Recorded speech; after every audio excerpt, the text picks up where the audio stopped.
حضرت عائشہ رضی اللہ تعالیٰ عنہ کے بستر پر وحی کا نزول ہونا۔ حضرت محمد صلی اللہ علیہ وسلم کو حضرت عائشہ رضی اللہ تعالیٰ عنہ سے شدید محبت تھی،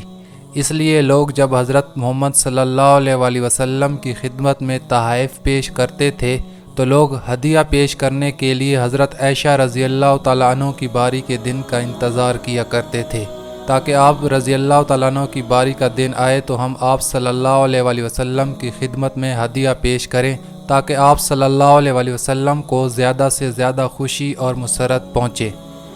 حضرت محمد صلی اللہ علیہ وسلم کی دیگر ازواج مطہرات کو یہ بات ناگوار گزری تو ان ازواج مطہرات میں سے 2 ازواج مطہرات حضرت ام سلمہ رضی اللہ تعالیٰ عنہ کے پاس آئیں اور ان سے کہنے لگیں کہ اے ام سلمہ، لوگ حضرت محمد صلی اللہ علیہ وسلم کی خدمت میں ہدیہ پیش کرنے کے لیے حضرت عائشہ رضی اللہ تعالیٰ عنہ کی باری کا انتظار کرتے ہیں۔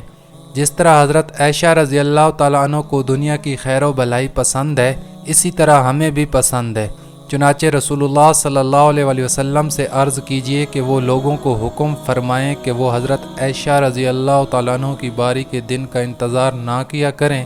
بلکہ حضرت محمد صلی اللہ علیہ وسلم جس زوجہ کے گھر بھی موجود ہوں وہیں ہدیہ پیش کر دیا کریں۔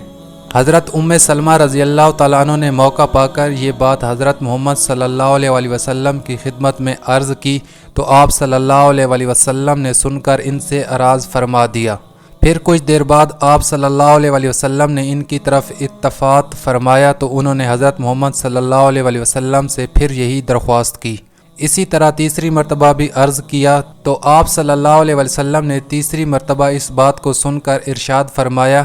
کہ مجھے عائشہ کے بارے میں تکلیف نہ پہنچاؤ۔ عائشہ تو وہ ہے کہ تمام ازواج مطہرات میں سے صرف انہی کے بستر پر مجھ پر وحی نازل ہوئی، اس کے علاوہ کسی اور بیوی کے بستر پر مجھ پر وحی نازل نہیں ہوئی۔